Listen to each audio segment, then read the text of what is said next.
नमस्कार, मेरा नाम है हर्षवर्धन सिंह। आप देख रहे हैं एमएस टीवी। सुदेवा एक आपकी एकेडमी है दिल्ली में, वो चलाते हैं अनुज जी। बात करेंगे। बहुत बहुत स्वागत है सर आपका, आप तीनों का बहुत बहुत स्वागत है। शुरू करते हैं अनुज जी आपसे, क्योंकि इस पूरी पूरी जो ये व्यवस्था है इसकी शुरुआत भी आपने ही की। तो मैं सुदेवा की थोड़ी सी कहानी आपसे जानना चाहूँगा कि पेशे से वकील होना और उसके बाद आके एक एकेडमी शुरू करना नॉर्दर्न रीजन ऑफ इंडिया, और वो भी फुटबॉल। तो मैं ये थोड़ा जानना चाहूँगा कैसे सारी चीज़ें हुई। हर्ष जी, हाँ हर्ष जी, पहली बात शुक्रिया आपने हमें बुलाया अपने चैनल पे। और ये कहानी तो एक्चुअली शुरू बचपन से हुई है, पर बचपन में ये नहीं पता था कि करना क्या है। पढ़ाई कर रहे हैं, फिर काम कर रहे हैं, वो सारी चीज़ें तो एक ज़िंदगी का एक जर्नी रहती है। पर कुछ हिंदुस्तान या कंट्री के लिए करने का था, बचपन से मन था।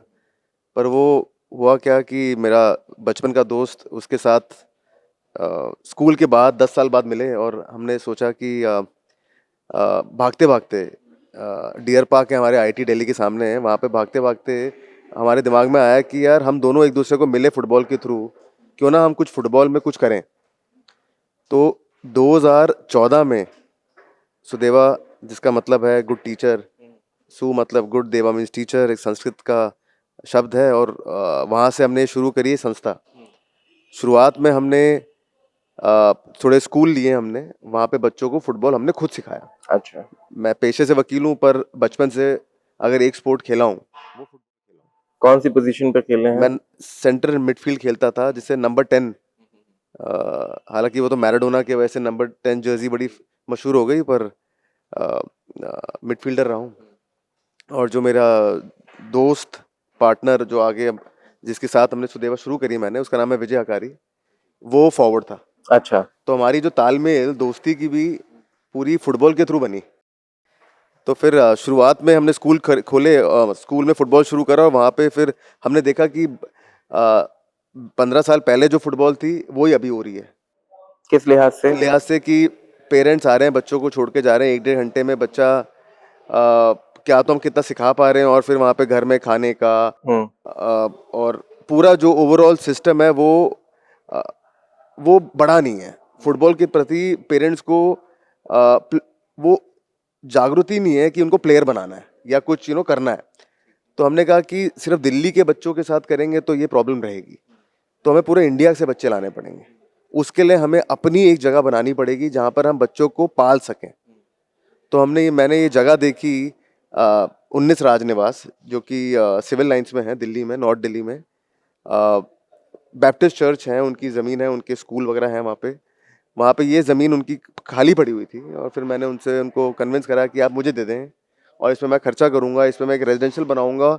और मेरी पूरी उम्मीद है कि एक दिन ये कंट्री, इन जो बच्चे यहाँ पर खेलेंगे उन पे नाज करेंगे। तो 2016 में मैंने वो जगह ली, और फिर वहाँ पे जो पैसे वकालत में सेव करे थे वो खर्च करे, और खर्च करके धीरे धीरे हमने एक रेजिडेंशियल एकेडमी बनाई। और अब बात होगी, जब बना रहे थे तो हमको लगा बच्चे भी लेकर आने हैं, सिर्फ दिल्ली के बच्चों से तो हो नहीं पाएगा। तो हमने, विजय और मैंने डिसाइड करा कि यार एक मूवी देखी थी, मोटरसाइकिल डायरीज। Motorcycle diaries. ये साउथ अमेरिका में दो दोस्त होते हैं, वो बाइक पे निकल जाते हैं, वो बाइक की जर्नी उनकी ज़िंदगी बदल देती है। तो हमने भी सोचा था कि बाइक तो मुझे आती नहीं है, गाड़ी आती है मुझे, तो गाड़ी लेकर निकलते हैं राजस्थान। तो राजस्थान में निकले, और उस समय 1 साल ही हुआ था कि कैलाश सत्यार्थी जी, जिनको नोबेल पीस प्राइज़ मिला, उनका रिहैबिलिटेशन विलेज है विराटनगर में। तो वहाँ पे जाके हमने पहला स्थान रोका, और वहाँ पे हमने बच्चों के अंदर रह के हमने वहाँ पे बच्चों को फुटबॉल खिलाई भी और ढूंढे भी लड़के। फिर वहाँ से फिर हमने पूरा इंडिया, हमने, यकीन माने, हमने पहले साल में हमने 15 स्टेट घूमे थे। अच्छा, और इस साल जाते कौन थे सा था? आते थे, ये 2016 से। 2016 से। तो सुदेवा की स्थापना 14 में हुई थी, पर 2014। रेजिडेंशियल की स्थापना हुई 2016 में। अच्छा, तब तक केवल इतना था, एकेडमी के तौर पर बच्चे आ रहे थे, खेल रहे थे, वापस वो घर जा रहे वो स्कूलों में, थे। हाँ। पर रेजिडेंशियल एकेडमी जो सिविल लाइंस पे बनाई वो बिल्कुल जीरो से बनाई। वहाँ पे जब हमने बना दिया, रहने की जगह हो गई, फिर हमने ढूंढने के लिए हम पूरे इंडिया का भ्रमण करा हमने, और फिर वहाँ से हमने पहला बैच निकला 40 बच्चों का। जो आपका फुटबॉल है वेस्ट बंगाल की तरफ, सदर्न पार्ट ऑफ इंडिया, वहाँ भी फुटबॉल का अच्छा है।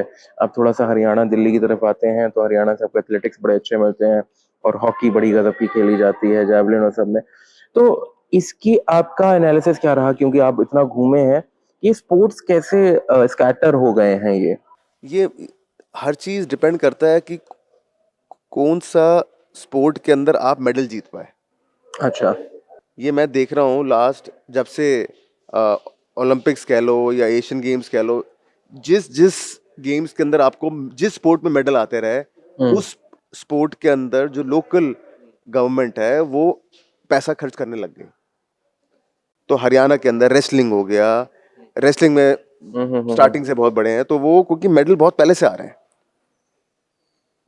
अब मैं नॉर्थ ईस्ट की अगर मैं बात करूं, नॉर्थ ईस्ट के अंदर ये ब्रिटिशर्स के टाइम पे रेजिमेंट्स होते थे। अच्छा। अब रेजिमेंट्स का मतलब क्या था कि आर्मी रेजिमेंट्स हैं, तो क्योंकि वो ब्रिटिश आर्मी थी तो सबको फुटबॉल वाज मैंडेटरी। अच्छा। तो वहाँ पे सारी रेजिमेंट्स आपके दे यूज्ड टू प्ले मतलब अगेंस्ट ईच अदर। तो उससे क्या हुआ कि वो एक जो प्रथा चलती रही, फुटबॉल की प्रथा चलती रही, और उसके अंदर ड्यूरेंट कप है, जैसे कि ये दुनिया का तीसरे नंबर का ओल्डेस्ट कप है अभी जीवित। अच्छा। जो इंडिया कराती है, इंडियन आर्मी कराती है, 1888 से चलता आ रहा है और आज तक चल रहा है। बहुत अच्छा। एशिया का ओल्डेस्ट है। तो ये ब्रिटिशर ने शुरू करा था और इसके अंदर सारी रेजिमेंट्स खेलते थे। आज भी रेजिमेंटल लेवल पे होता है? नहीं, अब सर्विसेज मतलब 5 टीमें हैं जो खेलती हैं। उसमें नेवी खेलती है, इंडियन आर्मी खेलती है, आपकी एयरफोर्स खेलती है, बाकी आपकी बीएसएफ नहीं खेलती इसके अंदर भी। बाकी हमारी जो आईएसएल और आई लीग जो प्राइवेट क्लब्स हैं, अच्छा। वो पार्ट, जिससे कि जो लेवल है फुटबॉल का और अलग हो सके, और इंटरनेशनल क्लब्स को भी बुलाया जाता है। इंटरनेशनल क्लब्स को भी बुलाया जाता है।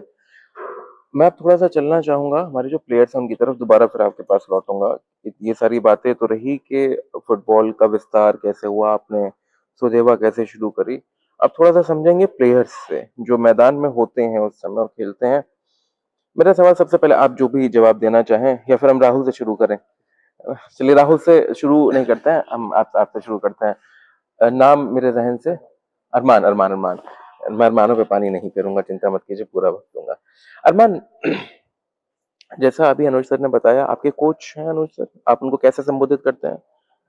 ये उधर सुदेवा के प्रेसिडेंट है। ऐसे प्रेसिडेंट से नहीं तो आपको संबोधित, जैसे आप कोच साहब बोलते हैं, सर बोलते हैं, कैसे? सर। सर बोलते हैं, तो हम सर में बात करेंगे। तो सर, जैसे आप हैं अयोध्या के पास, एक पड़ता है अकबरपुर, अकबरपुर से हैं सर। जब पहली बार आए वहां पर, तब तक आप कितना फुटबॉल समझते थे, जानते थे, खेलते थे, और आज कितना जानते हैं, समझते हैं, खेलते हैं, कितना खेल चुके हैं, ये मैं आपसे थोड़ा जानना चाहूंगा। और माइक नजदीक करके बताएंगे तो आवाज आ जाएगी। नहीं नहीं, सॉरी की जरूरत। तो उस टाइम मैं फुटबॉल खेलता था, बट स्कूल में खेलता था। तो कौन सी क्लास में थे उस टाइम? उस टाइम में था 7th या 8th क्लास में। 7th या 8th में। हाँ, तो उस टाइम खेलता था, बट उतना पता नहीं था, ज़्यादा बड़ी बड़ी लीग्स नहीं खेली, ऐसे लोकल्स खेलते थे। बट जब से सुदेवा ज्वाइन किया तो काफ़ी प्रोफेशनल लीग खेलने को मिला, और फुटबॉल के बारे में काफ़ी पता भी चला। जो लास्ट, ये सबसे पहली बात तो यूपी में फुटबॉल का उतना क्रेज भी नहीं है। अच्छा। हाँ, तो इसी वजह से उतना किसी को फुटबॉल के बारे में यूपी में उतना पता नहीं है। बट जो लोकल खेलते हैं ऐसे ही बस नॉर्मल गेम खेलते रहते हैं। बट यहाँ जब से सुदेवा ज्वाइन किया, प्रोफेशनल लीग खेलने को मिला, काफ़ी बड़ी बड़ी लीग्स खेला इधर, और काफ़ी ज़्यादा जानकारी, ज़्यादा एक्सपोजर ज़्यादा मिला। अच्छा अरमान, एक चीज़ और, जैसे आपने कहा कि यूपी में बहुत ज्यादा एक्सपोजर नहीं है और स्कोप एज इन के क्रेज नहीं है फुटबॉल का। तो आपको अब जैसे आप खेलते हैं सुदेवा से जुड़ के और आप घर वापस जाते हैं, तो आप अपने आसपास वाले जो आपके जैसे भाई बहन हैं, दोस्त हैं, स्कूल में हैं, जाते होंगे, तो आपको लगता है कि इसका रिपल इफेक्ट भी कुछ ऐसा होता है, मतलब उसका प्रभाव ऐसा पड़ता है कि अब आपको देख के वहां पे लोग खेलने लगे हैं? हाँ, काफ़ी ऐसा हुआ, काफ़ी बच्चों में ऐसा हुआ, क्योंकि मेरे दोस्त ही काफ़ी लोग ऐसे जो उतना इंटरेस्टेड नहीं थे, बट मेरे जब से मैं इधर दिल्ली आया हूँ तो मेरा इंडिया कैंप के लिए भी लगा था, और उसको देख के काफ़ी बच्चे सोचते हैं कि मुझको भी खेलना है इंडिया के लिए। तो काफ़ी बच्चे फिर से खेलना है, छोटे छोटे बच्चे खेलना स्टार्ट किए। और जब भी मैं इधर से जाता हूँ तो हर बार जो चीज़ें मैं यहाँ सीखता हूँ उनको बताता कि आप कैसे जाके खेलना है। सिखाते हैं उनको? हाँ, उनको बताता हूँ, बहुत अच्छा। सिखाता नहीं, नॉट एज अ मतलब कोच, हाँ, हाँ, बट एज अ फ्रेंड उनको समझाता हूँ कि भाई ऐसे कर। सिखाने के लिए मतलब ये नहीं कि प्रॉपर हाँ कोचिंग आपकी मैं बात नहीं हाँ कर रहा, मतलब ये है कि अगर ग्राउंड में चले गए तो उन्हें बता दिया कि भाई ये इस तरीके से की जाती है। बहुत अच्छा, बहुत अच्छा। तो अगर मैं एक स्टेटमेंट बोलूंगा अभी और आप बताइएगा कि वो सही है आपके लिहाज से और या गलत है। वो ये कि जो अभी तक भारत के अलग अलग राज्यों में या फिर इंडिया में भी फुटबॉल का स्कोप उतना नहीं था, क्रेज उतना नहीं था, वो आप जैसे युवा खिलाड़ियों की वजह से एक अलग स्पीड से बढ़ रहा है। सही है ये बात? सही है, क्योंकि अभी लास्ट 2 ईयर से हम्म यूपी में एक बहुत क्रेज हुआ है फुटबॉल का, हम्म। और प्लस मेरे डिस्ट्रिक्ट में ही काफ़ी डेवलप हुआ है फुटबॉल, पहले से काफ़ी ज़्यादा हुआ है। पहले से काफी ज्यादा हुआ। बहुत अच्छा। चेंचो ना पूरे हमारी सुदेवा के ना, मैंने टेक्निकल डायरेक्टर है, अच्छा। हेड कोच कह लो। हम्म। तो वो या तो मैं जाता हूँ ट्रायल पे, या विजय जाता है जो मेरा पार्टनर, या चेंचो जाता है, अच्छा अच्छा अच्छा। क्योंकि अब मैं थोड़ा बिजी हो जाता हूँ तो फिर मैं चेंचो को बिल्कुल बिल्कुल। और आप इस समय अगर मैं गलत भी नहीं हूँ तो दिल्ली फुटबॉल एसोसिएशन के आप प्रेसिडेंट हूँ। प्रेसिडेंट भी हैं, पदभार भी है, बहुत सारी चीजें हैं। आप फुटबॉल सीखते हैं, सुदेवा में आके खेलते हैं, तो जो मैंने अरमान से समझना चाहा वो मैं आपसे भी थोड़ा समझना चाहूंगा कि आप अब जब खेलते हैं और वापस जाते हैं लोगों के पास, तो वहां कितना बड़ा बदलाव दिखता है? क्योंकि ये तो फिर भी चलिए अकबरपुर हुआ, यूपी है, इतना दूर नहीं है दिल्ली से। झारखंड डिस्टेंस में भी है और जो विकास की दर है उसमें भी शायद शायद उतना आगे अभी तक नहीं पहुंचा जहां बाकी है। तो आपके ये खेलने से क्या फर्क आपको लगता है कि पड़ा है? फर्क यही सर हम्म कि जैसे कि हम घर जाते हैं तो हम्म बहुत बच्चा लोग मतलब आता है मेरे घर के पास, हम्म भैया ग्राउंड में चलिए, मतलब जल्दी ही आके हमको बुलाता है कि भैया जल्दी चलिए ग्राउंड बोल के हम्म फैमिली। तो पूछता है कि ये चीज़ कैसे करे, ये लॉन्ग बॉल कैसे मारे, ये सब। हम्म। तो वही सब। और तो अब वो सीखना चाहते हैं, यस सर, सीखना। सीखना चाहते हैं। और अब पेरेंट्स जो हैं, जब आप आए थे पेरेंट्स सपोर्ट कर रहे थे उस समय, बोल रहे थे आपको कि हाँ जाओ खेलो, था यस, पेरेंट्स का ऐसा? यस सर, वो बोले अगर खेलने का मन है तो हम्म। फिर जाओ बोल के बोले। अच्छा, यस, खेलने का मन है तो। और बाकी जो आसपास दोस्त हैं वो भी आना चाहते थे इधर? यस सर, आना चाहते हैं, मतलब पूछते हैं सर, मतलब जब भी घर जाते हैं ना तो ट्रायल कब और है ये माइक सब। थोड़ा नजदीक कर लो बाबू। हाँ। मतलब जब भी घर जाते हैं तो पूछते हैं कि ट्रायल कब है ये वो। ये पूछते हैं। तो अब बाकी जो पेरेंट्स हैं, जैसे सबके पेरेंट्स, मैं मान के चल रहा हूँ, मान के क्यों चलूं, मतलब शायद सपोर्ट नहीं करते होंगे उस स्तर तक, डर लगता होगा कई बार, ये भी चिंता भी रहती होगी कि कहाँ जाएगा, कहाँ रहेगा, क्या खाएगा, क्या सारी चीजें हैं, है ना? तो मतलब अब बाकी जो आसपास के पेरेंट्स हैं, बाकी जो लोग हैं, वो समझने लगे हैं, जानने लगे हैं और वो यस सर, भेजते हैं बच्चों को अब। Yes sir. बहुत अच्छा, बहुत अच्छा। माइक आगे अंगूर की तरफ थोड़ा सा बढ़ाएं। Thank you sir. अंगूर भी अकबरपुर से ही हैं और दोस्त शुरुआत में नहीं थे, मतलब बाद में जब खेल आपने खेला तब आप लोग, हाँ, अरमान के साथ तब आप जुड़े। हाँ। बहुत अच्छा। अंकुर, मैं एक ये चीज समझना चाहूंगा आपसे, आप जब किसी खेल को मनोरंजन के लिए खेल रहे होते हैं, खुश रहने के लिए ऐसे खेल रहे होते हैं, तब तो चलिए ठीक है, कुछ भी हो सकता है। फिर आप उसे प्रोफेशनली खेलना शुरू करते हैं, मतलब जब आप उसके गुण सीखते हैं, बारीकियां सीखते हैं, और कोई कोच आपको कोच कर रहा होता है, तो उससे पर्सनैलिटी पे, आपकी पे, निजी तौर पे आप क्या समझते हो कि क्या क्या बदलाव आता है? एज ए ह्यूमन आप में क्या क्या बदलाव आया, क्या क्या चीजें आपने लगी कि जो आपके अंदर बदल गए? सर, मैं सुदेव में जब से आया हूँ तो मुझ में क्या बदलाव आया है? बिल्कुल यही है सवाल। सर, पहले तो डाइट हम्म डाइट जो है बहुत अच्छी है सुदेव की, वो बदलाव आए हैं। तो जो मेरी बॉडी की ग्रोथ थी हम्म। इन 2 इयर्स, बहुत ग्रोथ हुई है, हाइट भी बढ़ी है।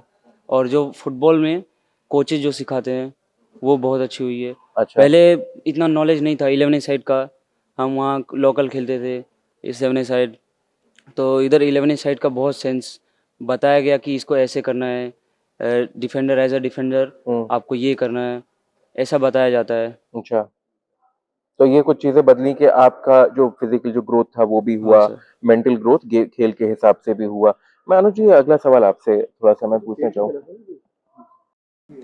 एक और चीज बताना चाहूंगा अंकुर के बारे में कि अभी हम जूनियर स्टेट नेशनल्स हमने ट्रॉफी उठाई है दिल्ली ने। अच्छा और अंकुर उस टीम के सदस्य भी थे। अच्छा। और फाइनल खेला था तू?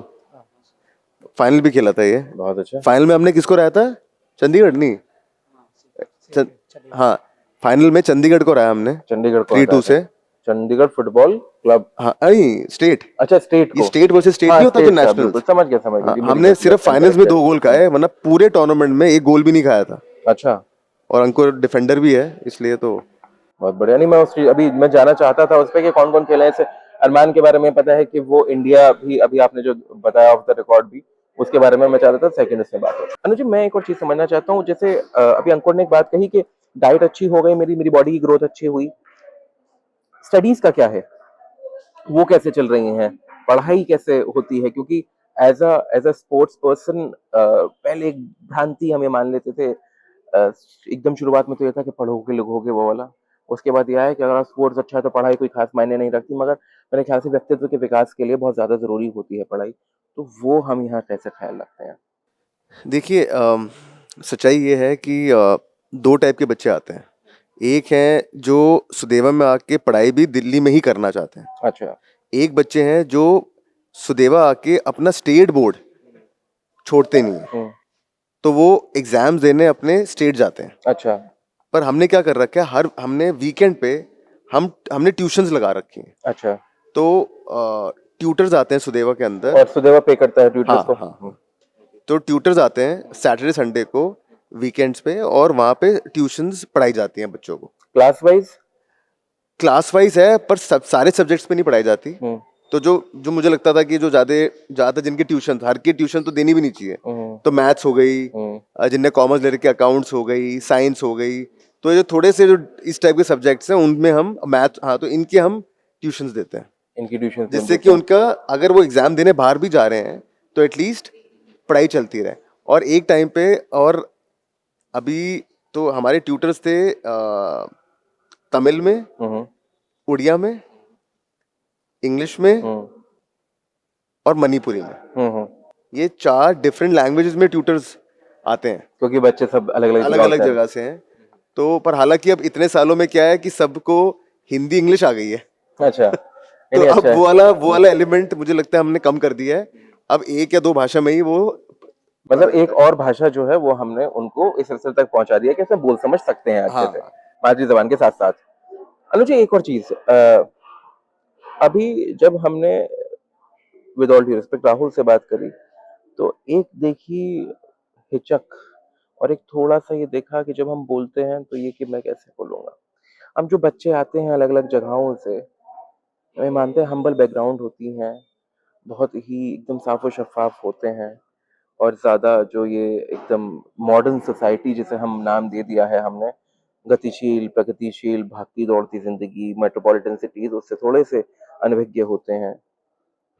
ये पक्ष पे आप कैसे काम करते हैं? मैंने इसमें ना कुछ महीनों से काम करने लगा तो हूँ। हुँ, जैसे कि मैंने सुदेवा के अंदर 3-4 सोसाइटीज खोली। अच्छा, एक ड्रामा की खोली, तो एक ड्रामा टीचर आता है। अच्छा, हाँ जी। मेरा एक कोच है जाहिद, हुँ, वो अंडर 19 का हेड कोच है, कश्मीर से है।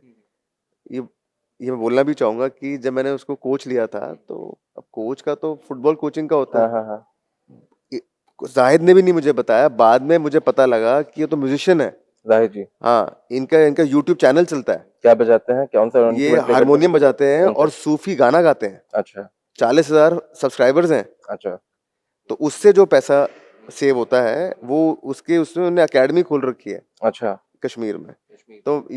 तो ये हमारे बच्चों को भी जो सीखना चाहते हैं, हुँ, हारमोनियम सिखाते हैं, गाना सिखाते हैं, गिटारिस्ट भी रख रहे हैं जिससे कि वो गिटार भी बच्चों को सिखा सकें। तो ये हो गया, म्यूजिक साइड भी हमने शुरू करा। और आर्ट एंड क्राफ्ट की टीचर आती है हुँ, कि जिससे कि वो आर्ट्स या कुछ वो ड्राइंग या कोई चीज़ों में वो एक कैरेक्टर डेवलप होता है। तो ये 3-4 चीज़ें डाली। कम्युनिकेशन के लिए कोई है अभी तक? कम्युनिकेशन के अंदर मैं शुरू करूंगा, पर अभी क्योंकि सीजन चालू हो गया फुटबॉल का, टाइम बड़ा कम होता है। हुँ, पर कम्युनिकेशन के अंदर एक इंग्लिश स्पीकिंग हुँ। वो मैं रखने वाला हूँ। अनुज जी, एक छोटी-सी चीज़ और, जो अभी आपने शुरुआत में जब बताया कि सुदेवा की स्थापना के समय पे आपने अपनी जितनी सेविंग्स थी, वो सब लगा दी। 2014 में शुरू हुई, तब तक तो उसमें अलग-अलग स्कूल्स में था, 16 में रेज़िडेंशियल, इन्वेस्टमेंट था बड़ा, आपके 2 लोग साथ में भी आ गए। किसी पॉइंट पे आकर, अब क्योंकि अब बच्चों को जो आ रहे हैं बाहर से, उनके लिए सारी चीज़ें कर रहे हैं, तो मैं ये मान के तो नहीं चलना चाहिए, मगर क्योंकि ऑफ द कैमरा बात हुई तो आपने बताया कि कुछ को सब्सिडाइज रेट होते हैं, कुछ को फ्री ऑफ कॉस्ट भी होता है, और जो सामर्थ्यवान है वो पैसे भी देते हैं। तो वो जो गैप है कि इतना अमाउंट रिक्वायर्ड है और इतना हमारे पास है, उसे फिल कैसे करते हैं? तो जब मैंने शुरू करा था तो मैं काफ़ी क्लियर था कि मैं कंपनी भी खोलूँगा और फाउंडेशन भी रखूँगा। अच्छा। फाउंडेशन में 3 साल होने के बाद आप सीएसआर ले सकते हैं डोनेशन के रूप में।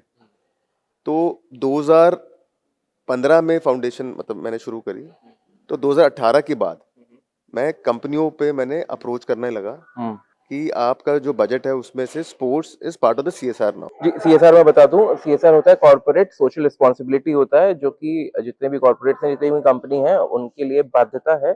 एक स्तर पे बाध्यता भी ऐसी जिम्मेदारी के तौर पर कि वो कुछ हिस्सा जो अपना प्रॉफिट कमा रहे हैं, वो जो सोशल वेलफेयर है, सोशल रिस्पॉन्सिबिलिटी के तौर पर उसके लिए खर्च करें। उसकी बात यहाँ हो रही है। जी। हाँ जी, तो वो फिर मैं कंपनियों में मिलने लगा हम्म। और मिल के फिर धीरे धीरे एक कंपनी आई, फिर एक और कंपनी आई, और उसमें से हिंडाल्को, जो हिंडाल्को। कि आदित्य बिरला ग्रुप की बहुत ही बड़ी सब्सिडरी है। हम्म। सुनील जी तो आदित्य बिरला ग्रुप के हम्म। काफ़ी सीनियर हैं, तो उनको मैंने कन्विंस करने की ट्राई करी कि सर मेरा लक्ष्य तो इंडिया को लेकर जाने का है, बट यहीं से शुरुआत होनी है। तो इसलिए मैं जहाँ पर हिंडाल्को ज़्यादा जिन स्टेटों में है, मैं वहाँ पे जाके बच्चे वहाँ से सेलेक्ट करता हूँ, उन बच्चों को आप फंड करना। अच्छा, तो हिंडाल्को कौन कौन सी स्टेट में है? तो मतलब it's pan India, but Jharkhand में। अच्छा। तो जब भी हम झारखंड गए, तो राहुल राहुल झारखंड वहाँ से। से, यूपी में, तो अरमान दो अंकुर जगह से हमने कहा कि लेते हैं। और अभी इनका सारा जो भी फंड सारा जितना भी फंड्स हैं वो हमें जो मिलता है हिंडाल्को से, उस फंड से हम इनका पूरा बल्कि जितना अच्छा हो सके और अच्छा करने में लगे हैं। और जैसी परफॉर्मेंस इनकी और अच्छी आती है, हम ऐसा नहीं है कि हम जिसकी नहीं आ रही उसको कम दे रहे हैं, बट हर साल हम अपनी फैसिलिटी को भी इम्प्रूव कर रहे हैं। और जो सर्विसेज हैं, जैसे आपने कहा कि एक कैरेक्टर डेवलप कैसे करें, उसका मैं एक उदाहरण देता हूँ प्लीज। अंडर 21 एक लीग होती है, वो रिलायंस करता है। अच्छा। इंडिया की नंबर 1 लीग होती है अंडर 21 एज कैटेगरी में। ठीक है। उसका मतलब है कि 19, 20, 21 साल के लड़के उसमें खेलते हैं पूरे इंडिया से। ठीक। 60 से 70 टीमें खेलती हैं जो बेस्ट टीमें होती हैं। उसमें रिलायंस की भी टीम है, हर मतलब सारे ऑल द बिग, सब मोहन बगान, ये सब खेलते हैं। उसके अंदर लास्ट ईयर सुदेवा हम फाइनल में पहुंचे। अच्छा। फाइनल में हम हारे बेंगलुरु एफसी से पेनल्टीज में। अच्छा, पेनल्टीज में। हाँ, उसके बाद जो टॉप 4 टीम्स थी हैं, जिसमें हम भी थे, सेकंड आए, इन 4 टीमों को खेलने के लिए इंग्लैंड से टीम बुलाई गई। इन 4 को खेलने के लिए इंग्लैंड से टीम बुलाई गई। मैं समझ नहीं पा रहा हूँ, थोड़ा समझाएं। मतलब उनके जो प्लेयर्स थे, दे वर फ्रॉम नहीं, इंग्लैंड? नहीं, व्हाट? ये अंडर 21 की जो बोथ सेमीफाइनलिस्ट और फाइनलिस्ट एंड विनर, ये 4 टीमें हो गई। तो एक नेक्स्ट जनरेशन कप का आयोजित किया गया रिलायंस ने। उसके अंदर ये 4 टीमें इंडिया से और 4 टीमें बाहर से बुलाई गई। ठीक है। उन 4 टीमों में से 3 इंग्लैंड से थी और एक साउथ अफ्रीका से थी। अच्छा। और ये जो टीमें थी, ये अंडर 21 की टॉप टीम्स हैं इंग्लैंड। ठीक है। Wolverhampton, West Ham United, okay, West Ham. तीसरी कौन सी थी, एक साउथ अफ्रीका की थी और एक और टीम थी इंग्लैंड से, मुझे अभी एवर्टन, बहुत मशहूर क्लब है ये। तो हमारा मैच हुआ एवर्टन के अगेंस्ट, हम 1-0 से हारे। अच्छा। बहुत बेहतरीन खेले हम। फिर हमारा वुल्वरहैम्पटन मैच देखने के लिए मैं गया। जैसे हम जब दोनों टीमें आती हैं, साथ खड़ी होती हैं, वो एंटर करती हैं ग्राउंड और फिर ऐसे देखती हैं एक दूसरे को, वहीं पर हम हार गए थे मैच। मुझे धोनी फिल्म का वो एक सीन याद आ रहा है जिसमें वो कहते हैं कि हम मैच कहाँ हारे, जहाँ से युवराज क्रॉस हो रहे हैं। एब्सोल्युटली, ये मेरी आंखों देखी है। और चेंजिंग रूम के अंदर मैंने यही बोला था उन्हें कि हार ग्राउंड पे नहीं थी, हार पहले हार चुके थे हम, क्योंकि हमको गर्दन ऊपर करके देखनी पड़ रही थी, वो गर्दन नीचे करके देख रहे थे, हम सीधा नहीं देख रहे थे। तो ये कैरेक्टर की बात है। ये कैरेक्टर फुटबॉल नहीं दे सकता। ये फुटबॉल से ज़्यादा इस पे हमको और चीज़ों पे काम करना पड़ेगा, जिससे कि वो कॉन्फिडेंस जब आए, जब हम, तो इसीलिए मैंने ये सारी चीज़ें शुरू करी। बिल्कुल मैंने नहीं, ब्रेन ट्रेनिंग शुरू करी है। इंडिया में सिर्फ हमारा क्लब है जिसके अंदर हम ब्रेन पे काम कर रहे हैं। मतलब कि सामने जो भी खिलाड़ी है, खिलाड़ी के साथ ना खेला जाए, खेल खेला जाए, खिलाड़ी को नहीं खेलना है। हाँ, आप भी अपनी तरफ से, टीम की तरफ से खेलने आए हैं, हम भी खेलने आए हैं, हम ये खेल खेलेंगे। बहुत अच्छा। अब मैं चलना चाहूंगा अरमान के पास एक बार फिर। अरमान, अभी तक कहाँ कहाँ कौन कौन से मैचेस खेले हैं, कहाँ कहाँ सारी जगह गए हो, उनके थोड़े से एक्सपीरियंस में जानना चाहूंगा। लास्ट ईयर से सुदेव ज्वाइन किया लास्ट ईयर, तो तब से काफ़ी टूर्नामेंट्स खेले। अच्छा जैसे दिल्ली यूथ लीग खेला, अच्छा। फिर उसके बाद अंडर 17 यूथ आई लीग खेला, हम्म। फिर उसके बाद अंडर 17 यूथ आई लीग के बाद इंजरी हो गई थी। इंजरी की वजह से काफ़ी टूर्नामेंट्स नहीं खेल पाया। जैसे यही रिलायंस डेवलपमेंट हुआ, उसमें स्क्वाड में था बट इंजर्ड की वजह से, इंजर्ड था उस टाइम में, नहीं खेल पाया। फिर अभी रिसेंट में इंजरी से वापस आया, और लास्ट ईयर शहीद भगत सिंह एक दिल्ली में होता है अच्छा। टूर्नामेंट, वो भी खेला था। अभी आप इंडिया भी खेलने वाले थे मेरे ख्याल से। हाँ, इंडिया के लिए 2 बार इंडिया क्वालिफाई था। लास्ट टाइम यूथ लीग चल रहा था तो उसकी वजह से नहीं जा पाया था, और फिर अभी मार्च में आया था जब इंडिया की टीम स्पेन जा रही थी। तो उस टाइम क्या हुआ था, मेरा पासपोर्ट रेडी था, हाँ, तो उसमें काफ़ी डिले हो गया था, तो इसी वजह से नहीं जा पाया। और तैयारी का और टाइम मिल गया हमें। हाँ, मैं आपसे थोड़ा सा अनुज जी वापस जानना चाहूंगा, ये क्योंकि इंजरी की बात आई, इंजरी की परिस्थिति में क्या सारी फैसिलिटीज है हमारे पास? हमने किसी जो हॉस्पिटल है सीएसआर के थ्रू, हमने किसी उससे टाइप किया है या फिर क्या है? अभी हमारे 5 फिजियोज हैं जो अंदर रहते हैं रेजिडेंशियल में। तो ऑन द ग्राउंड हमारे पास हमेशा फिजियो होते हैं। कोई इंजरी अगर उस समय होती है तो वो सीधा उसमें होता है, कोल्ड स्प्रे होता है। हाँ, cold तो spray वो होता करते हैं। पर अदरवाइज हमने पूरा एक मेडिकल रूम बना रखा है। उसमें 4 या 5 बेड्स हैं, और उसके अंदर फुटबॉल पॉइंट के हिसाब से हमने उतनी फैसिलिटी दे रखी है कि अनटिल अनलेस मेजर इंजरी नहीं है तो हम वहीं रिकवरी कर लें। रिकवरी हो जाती और हमारे रेजिडेंशियल के विद इन अ किलोमीटर है। 5 हॉस्पिटल हैं। 5 हॉस्पिटल हैं। हाँ, तो खुदा ना खास्ता अगर बहुत मेजर इंजरी हो जाती है तो we take them directly to the hospital आज तक कोई ऐसा सामने आया? नहीं, इंजरीज होती हैं, एसीएल होता है। मेजरली जो इंजरीज होती हैं वो जॉइंट इंजरीज होती हैं। बिल्कुल। ठीक है जी, ये सबसे ज्यादा इंजरी होती है। जो एंकल वाली इंजरी होती है ना, वो तो 2 हफ्ते से 3 हफ्ते में ठीक हो जाती है। पर ये वाली जो इंजरी है ना, इसका जो ग्रेड होता है, कितना डीप इंजरी हुई है, उसके बेसिस में डिसाइड होता है कि सर्जरी होगी या नहीं होगी। ओके। और आजकल अब ग्रॉइन में इंजरी होने लग गई है। ठीक है, तो ये सारी चीजें एक फुटबॉल प्लेयर की जर्नी का पार्ट है। जर्नी का पार्ट है, मगर बात ये है ना कि उस जर्नी में जो सही और से रिकवर होने वाला टाइम है वो ज्यादा जरूरी है, उसकी जिम्मेदारी आप पर आती है, तो इसलिए सवाल मैंने आपसे किया। जी, राहुल की तरफ चलेंगे अब। अरमान की मेरे ख्याल से लीग से सब कंप्लीट हो गई या फिर अभी आगे जल्द हाल फिलहाल में कहाँ खेलने का है? कौन सी लीग आ अभी रही तो है? रिसेंट में दिल्ली प्रीमियर लीग खेल रहे हैं। दिल्ली हाँ, में? अभी हाँ, अच्छा, रिसेंट में। ओके, बहुत बढ़िया, बहुत अच्छा। और कैप्टन के तौर पे भी आप मेरे ख्याल से रहे हैं? हाँ, लास्ट ईयर मैंने यूथ लीग खेला, उसमें भी कैप्टन था। यूथ लीग क्वालिफायर्स खेला, उसमें भी कैप्टन था। फिर अंडर 17 यूथ आई लीग खेला, उसमें भी कैप्टन था। तो जो मीटिंग होती है, जो ड्रेसिंग रूम जो होता है, उसके अंदर मैच शुरू होने से पहले कैसे कैसे बातें होती हैं? कैसे पूरी टीम का मोराल जो है वो अप हाउस जोश करके किया जाता है? कैसे किया जाता है? क्या बात करते हैं, मैं समझना चाहूंगा। पहले तो जब टीम मीटिंग होती है ड्रेसिंग रूम में, तो कोच रहता है, कोच समझाता है सबको कैसे अब कैसे खेलना हमको, वो समझाता है। फिर उसके बाद जब लाइनअप होता है तो फिर मुझको समझाया जाता है, टीम को बकअप करना रहता है कि सबको ये बोलता हूँ कि सबको अपना 100% देके खेलना है। किसी से भी कोई मिस्टेक होती है, कोई उतना नहीं फोर्स करेगा, ना किसी के ऊपर कोई कभी चिल्लाएगा। डांट वाट भी लगा देते हो एज कैप्टन कि तुम ढंग से नहीं खेल रहे हो करके? होता है? नहीं डांटता नहीं, बट एक बकअप करता हूँ प्लेयर्स को। नहीं, कभी एग्रेशन में, मतलब हाँ, मैं तब इसमें होता है जैसे हमारा ऐसा। कई बार एग्रेशन होता है, हाँ, खेल रहे होते हो, कोई सामने वाला देखता है और आपको पता है कि अच्छा खेल सकता है, इसकी कैपेबिलिटीज जो है इससे कहीं ज्यादा है, तो उस परिस्थिति में होता है। समटाइम ऐसा होता है कि कोई प्लेयर रहता है, किसी को अगर प्यार से समझाओ तो समझ जाता है, और किसी को वो ऐसे नहीं समझ पाते हैं, तो उंगली जो है टेढ़ी करनी पड़ती है। हाँ, नहीं, अच्छा तो है, ऐसे कैप्टन, ये बड़ा हाँ, खूबसूरत पर है। ज्यादा प्लेयर्स तो काफी अच्छे हैं टीम के। इनको किसी कोई भी प्लेयर हो, उनको एक बार समझाओ, सारे प्लेयर अच्छा खेलते हैं और समझ भी जाते हैं कैसे खेलना है। तो कोई इतना ज्यादा बोलने की जरूरत नहीं होती। हम लोग की टीम काफी अच्छा परफॉर्मेंस भी की थी अंडर 17 यूथ में, बट हम फाइनल में हार गए थे।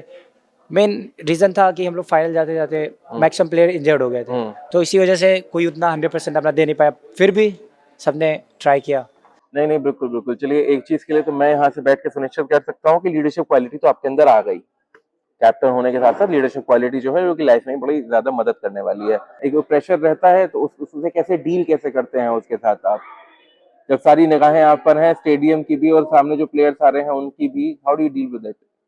सर उतना प्रेशर तो उतना नहीं नहीं, रहता है नहीं, सर। नहीं रहता। बहुत अच्छा। जो हमारे लोग हमें देख रहे हैं भैया चैनल के माध्यम से, क्या ऐसी चीज़ कहना चाहेंगे जिससे इस खेल का विस्तार हो? क्या बताना चाहेंगे जिससे भारत में जो हम कई बार क्वालीफाई करने के लिए भी जद्दोजहद में रहते हैं, उस वो जद्दोजहद खत्म हो और हर गली में जहाँ एक कोना मिले वहाँ लोग फुटबॉल ही खेलें या फिर जो भी खेल खेलना चाहते हैं वो खेलें? हाँ, सवाल काफ़ी अच्छा पूछा आपने आला। शुक्रिया इसके मतलब अंदर नहीं मतलब बाकी भी अच्छे थे पर ये ये वाला सवाल में थोड़ा वो है। अगर हम जीत हार के बेसिस पे या उसको अलग कर दें तो खेल की जीत होगी।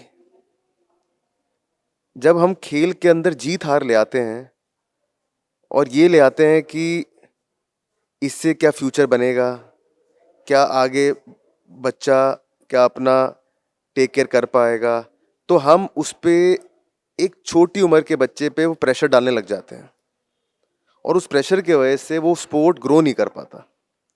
क्योंकि पूरी दुनिया के अंदर कोई भी स्पोर्ट ले लें आप, सिर्फ गिने चुने हैं जो टॉप पे पहुंचते हैं।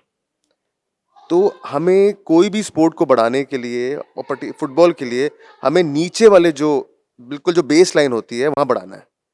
और वहाँ पे मेरा यही एक मैं सारे पेरेंट्स को बोलना चाहता हूँ, वो गरीब हो अमीर हो कहीं से भी मतलब कोई भी लिहाज से आते हैं वो, कि सारे बच्चे एक हैं। और मैं कहता हूँ 99.9% बच्चे का मन करता है कि मैं स्कूल से आऊँ, खाऊं और फिर शाम को खेलने जाऊं। वो शाम को जो खेलना है ना वो ना रोकें। वो 2 घंटे पसीने लगा के वहां पर खेल कर आ रहा है, एक्सरसाइज हो रही है, इंजॉय कर रहा है, दोस्ती बना रहा है, दुश्मनी बना रहा है और एक सोच के आ रहा है कि आज हारा हूं कल जीतूंगा। वहां पे उसकी लड़ाई वो है और उसी लड़ाई में वो खुश है। तो वो जहां जहां पे ये चीज चलती रहेगी, बच्चे ढूंढने का काम हमारा है। उनके अंदर का टैलेंट खोजना हाँ, हमें है। क्लब्स बनाना, अकेडमीज बनाना, स्कूल के अंदर कोचेस को बेटर करना, वो एसोसिएशन का काम है, क्लब्स का काम है, अकेडमीज का काम है, वो स्कूल के प्रिंसिपल्स का काम है। पर मैं मानता हूँ कि जो भी स्पोर्ट है ना वो घर से शुरू होता है। और घर में मदर, पर्टिकुलरली मदर, माँ, ज़्यादातर जो मदर हैं वही हाउस वाइफ है। माँओं के लिए मैं ये कहना चाहता हूँ कि आप देखो, मैं वैसे वैसे बता रहा हूँ कि आप उनको ना रोकें, बच्चों को ना रोकें, खेलने दें। निकला अच्छा प्लेयर तो उसका नसीब और किस्मत।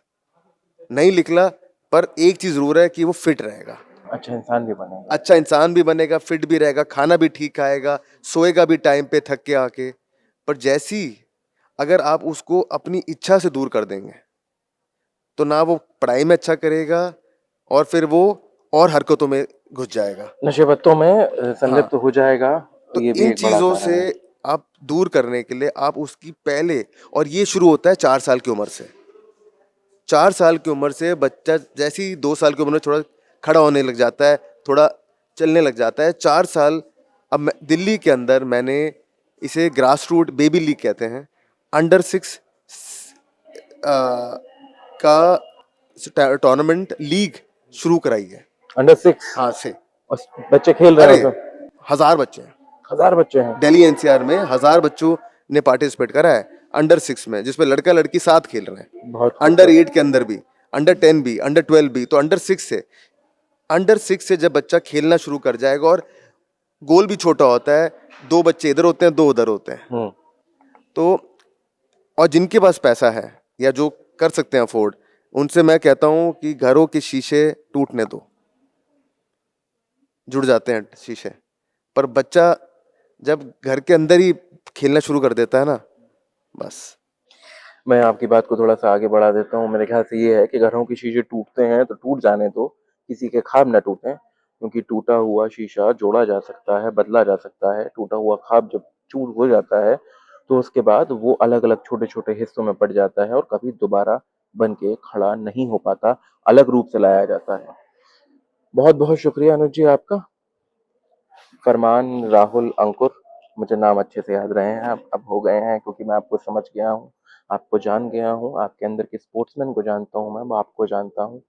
और अब मुझे ज़रूरत नहीं है ये कहने की कि आप लोग पर्सनैलिटी पे कुछ काम करें, इस पे कुछ काम करें, because now I know you as an sportsman. So thank you so much for giving me that time. वो वक्त देने के लिए शुक्रिया आपका, उस खेल को खेलने के लिए शुक्रिया, क्योंकि आप अपनी छोटी छोटी जगहों पर इस खेल को आगे बढ़ा रहे हैं। जिम्मेदारी का काम है, आप अच्छे से निभा रहे हैं, तो आप धन्यवाद के पात्र हैं उसके लिए। धन्यवाद उसके लिए आपको। और अनुज जी, आपका धन्यवाद इसलिए कि वो एक शेर है, मैं तो अकेला ही चला था जानिबे मंजिल, मगर लोग साथ आते गए, कारवां बनता गया। तो जिस तरह से आपने इस चीज को निरंतर चलाए रखा और आज भी चला रहे हैं, उसमें अब कंपनीज भी आपका साथ दे रही हैं, और सबसे जरूरी स्तर पे बच्चे और उनके पेरेंट्स, उनके माँ बाप आपका साथ दे रहे हैं। तो बहुत बहुत शुभकामनाएं आपको अपने इस काम की। और अगली बार मैं ये उम्मीद करूंगा कि हम फिर बैठे हों, 3 की जगह पूरी टीम हो यहाँ पे, एक जीता हुआ कप हो, आप हों, और फिर मैं हूँ कुछ सवाल पूछता हुआ। बहुत बहुत धन्यवाद। शुक्रिया हर्ष जी। तो पूरा इंटरव्यू देखा आपने, फरमान, राहुल, अंकुर, अनुज जी, अरमान, अच्छा अरमान, अरमान, राहुल, देखिए मैंने नाम बोला था ना अभी कि मैंने बीच में सही बोल दिया। मैं फंबल कर ही देता हूँ, मगर ठीक है, फंबल करके ही आप सीखते हैं, और गलतियां जो हैं वो आपको बेहतर कर पाने की एक उम्मीद दे देती हैं कि अगली बार से कोई आएगा तो मैं शायद नाम लिख लूँ हाथ पे। इस उम्मीद के साथ कि आप गलतियां करते रहेंगे, आप लोगों को गलतियां करने देंगे। गलतियां हर बार वो नहीं होती जो सामने से आपको दिख रही हो कि इसका प्रभाव गलत पड़ रहा है। कई बार गलतियां वो भी होती हैं जो आप किसी ये सोच कर के इसका प्रभाव अच्छा पड़ेगा करते हैं। जैसे कई बार बच्चे को खेलने से रोक देना, कई बार ये सोच लेना कि जो ये इंडस्ट्री है इसके अंदर कंपटीशन बहुत है, इंडस्ट्री का कंपटीशन बच्चा खुद ब खुद निकाल लेगा, उससे पार पा जाएगा अगर आप साथ हैं और अपने खेल पर ध्यान दे रहा है। आज बातें केवल खेल की कर रहा हूँ, अगली बार फिर दोबारा किसी और मेहमान के साथ आपसे जुड़ूंगा, किसी और चीज के बारे में बात होगी, मगर जिस्त यही रहेगी कि जिंदगी को अच्छा, आसान, बेहतर कैसे बनाएं। बहुत सारा ज्ञान हो गया, और लास्ट में अपनी ब्रांडिंग जरूरी है, तो देखते रहिए एमएस टीवी।